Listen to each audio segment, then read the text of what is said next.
شاء الله تبارك الله، شقتها الجديدة من سمو الأمير الوليد بن طلال بن عبد العزيز. شوفوا كيف غرفة نوم لعيالها، ما شاء الله تبارك الله.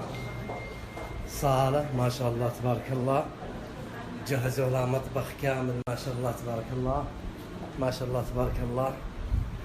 حمامات، صالة بعد وغرفة نوم، تلفزيون، ما شاء الله تبارك الله، ما شاء الله اياها.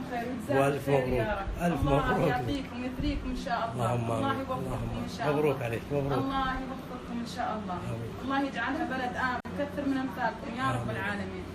والحمد لله احنا بخير. الحمد لله. الأميرة لمياء بنت ماجد، كيف حالك؟ الله يسلمك. الله يجزاك خير. يرحم والديك ويجعل ما قدمتي موازين اعمالك. انا بس بسالك سؤالين بس وعلمينا بالاجابه، لان في ناس كثير يتسالوا عن الشيء هذا.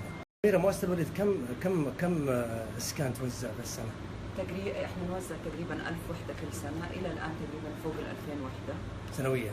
سنويا ما شاء الله. الحمد لله بعد توجيهات الامير طبعا جينا وعلشان ام عبد الرحمن والحمد لله طمنا عليها. جزاكم خير ان شاء الله. وعلى اطفالها، وهذا اهم شيء جزاكم عندنا. خير. الله يجزاكم يعني خير ويجعلها في مزيد حسناتكم يا رب. ادعي له الله يسعدك ويخليك. المهم عندنا دائما احنا نحاول نلبي، ودائما نحاول احنا نساعد.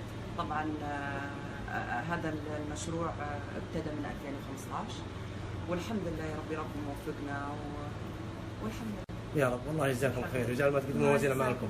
وترى هم مؤسسة الوليد اللي بادروا واتصلوا علي قالوا نبغى تلفون مع عبد الرحمن، يعني ترى هم اللي اخذوه، هم اللي اتصلوا فيك. الله يجزاكم خير. الف مبروك على البيت. الله يجزاكم. الله يرحم والديك يا أميرة، يسعد ايامك.